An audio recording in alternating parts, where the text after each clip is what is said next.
July the 30th, the defense filed a motion in limine to exclude from evidence certain irrelevant, inadmissible, and inflammatory portions of the defendant's videotape statements.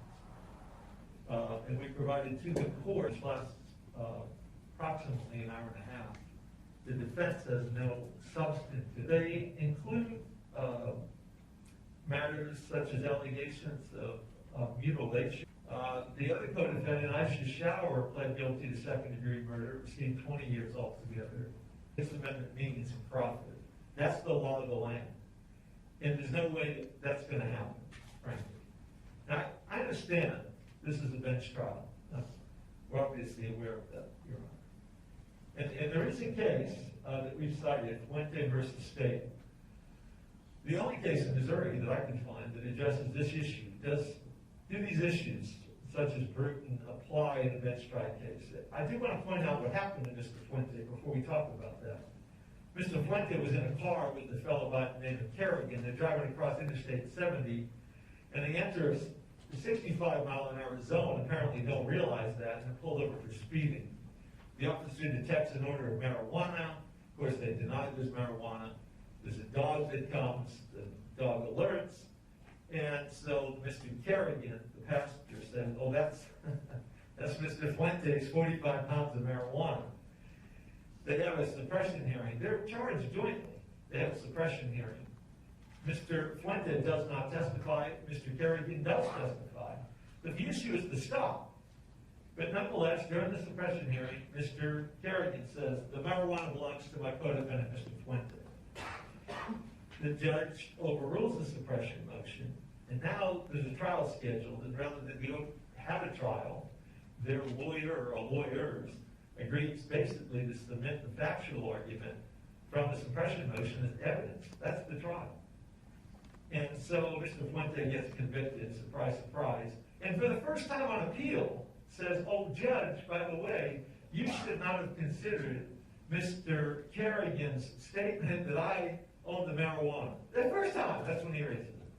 And the Court of Appeals of the the Missouri Supreme Court says, number one, this is not prudent.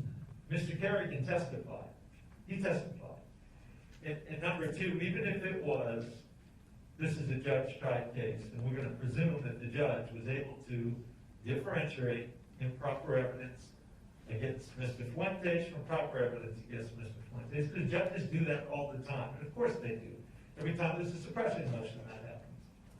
But we're here, we have an opportunity to address it ahead of time. We have ample opportunity to make these corrections. These are videotape statements, as I pointed out. There's going to be an hour and a half where we're not going to have any issues before we get to numbers 2 and 3. And why hear the evidence anyway if the court's not going to consider it? And with all due respect, I understand judges are obligated to do this every day. But the reason we don't allow jurors to hear this evidence, even with instructions, we don't allow them to hear it, is because we recognize how prejudicial such statements are, particularly when they're not supported by anything else. And so judges can't even allow those statements in with instructions to disregard. Why not just deal with that now? The other two categories that we complain about, there's other crimes evidence where one other co-defendant is accusing Mr. Vrba of having committed another murder with his uncle, complete fantasy. The other evidence that we complain about is just irrelevant, prejudicial nonsense. And frankly, almost the entirety of the third interrogation of Mr. Vrba, because by now, they've talked to Isis Schauer at least 3 times and Briana Calderas twice. They come back and there's all kinds of objection from other information. And there's particularly egregious stuff. Sheriff Sigmund engages in what I would loosely call the Christian burial speech argument from Brewer versus Williams in 1977. I need these bones. I need these bodies. I have to deal with this family. Please, they want to bury their son. All completely understandable, all completely improper. None of that should be in the third statement. There's stuff about dead dogs and whether they were burned. There's stuff about alleged child abuse by one of the co-defendants. There's stuff about the relationship supposedly strained between the victim and his family, the stuff about all kinds of stuff that has nothing to do with anything. And frankly, there's not an iota. I challenge the state to point to an iota of new relevant evidence in this hour-long third statement that has anything to do with the case. I mean, the entire thing is irrelevant and prejudicial.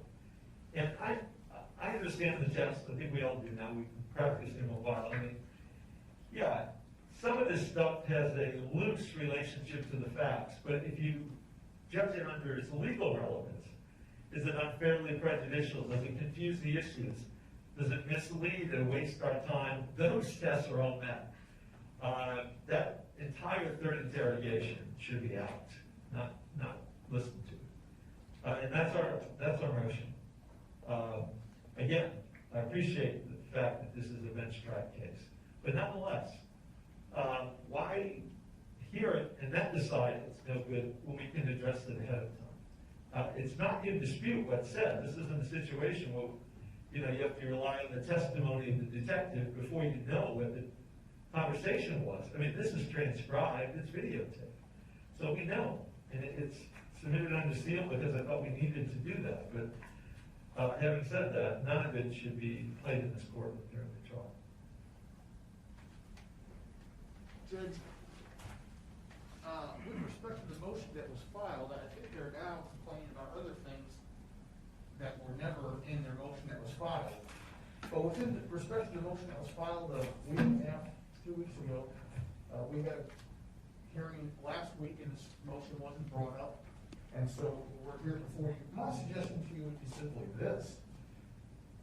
You've read what's in the motion. You know what the allegations are. My suggestion was, I think there are 5, 6 times in those two in the motion where they're complaining about things that were said. A couple of them where they discussed how Briana said he had killed several people, and this discussion about his grandfather that was a prison guard. We agreed that probably isn't admissible.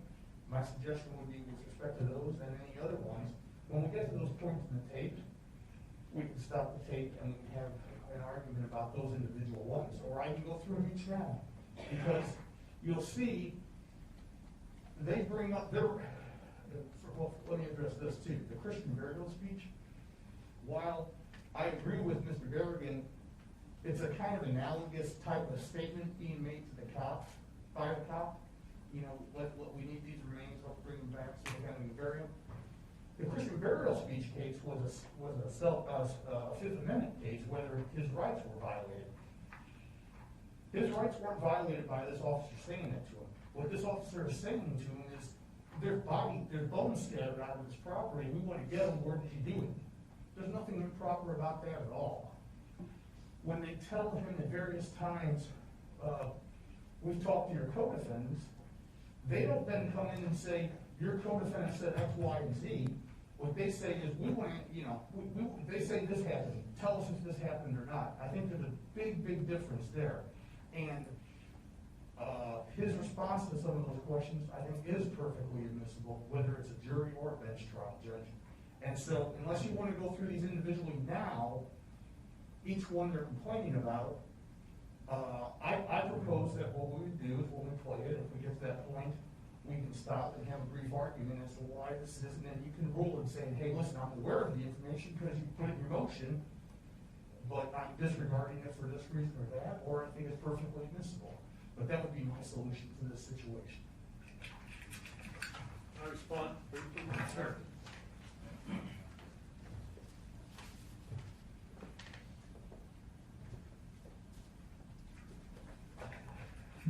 We try not to pick and choose. For example, when Briana Calderas says, oh, Mr. Vrba killed somebody else with his uncle. Obviously, I think we all agree, there's no way on God's green earth that comes in. But that's one example of many where Briana Calderas says, let me tell you what Andrew told me. And Briana Calderas, once again, is not testifying. I agree with Mr. Zellman. I'm well familiar with Vrba versus Williams. That was a Fifth Amendment case, but the point is, nothing develops from this Christian burial speech. In other words, it's not like Mr. Vrba says, oh yeah, go here and you're gonna find some other bones. There's no additional evidence that's recovered. There's nothing. It's just the Christian burial speech. In other words, that's all it is. It has no probative value whatsoever to the case. It produces zero results because the body is already, what's left of it, sadly, been recovered. And what's not recovered has been taken away by dogs. I mean, it's a very disturbing situation. But the questions in the Christian burial speech does not give the state one iota of additional evidence against my client. I agree with Mr. Tillman as well. And I'm not complaining about when officers say, hey, tell us about such and such. And such is something that Briana Calderas said, or maybe Isis Schauer. They're entitled to do that. But they can't say, hey, Briana said, Isis said. Because the difference is, the latter directly says the co-defendants are claiming this, where the former, who knows? The officers could have thought of that themselves. That's not improper, and I'm not alleging it is. And I have very specifically detailed in that motion every section and every page we're complaining about, with footnotes or actual quotations. I'm not sure what Mr. Zelman is talking about. We don't know. We're complaining about new stuff. The motion's 20 pages long, and it details everything we're complaining about with page references. So we can take this up whenever the court's inclined, but it should be taken up before the tape is played. And frankly, apparently we don't think we're even going to get to the second and third interrogations today. We can take it up at the end of the day, frankly. We have a transcript to aid us to do that. We don't need to waste time doing it now with witnesses, and I'm not suggesting that we do. But my main concern is, and I know some judges quite reasonably would say, well, I do this all the time, Mr. Berry, and this is what suppression motions are about. And I'm begging the court not to do that here. Okay, why don't you give me a better idea when I have some of the evidence that, I know some of the general parameters of the facts, but if we're not going to get to it until tomorrow,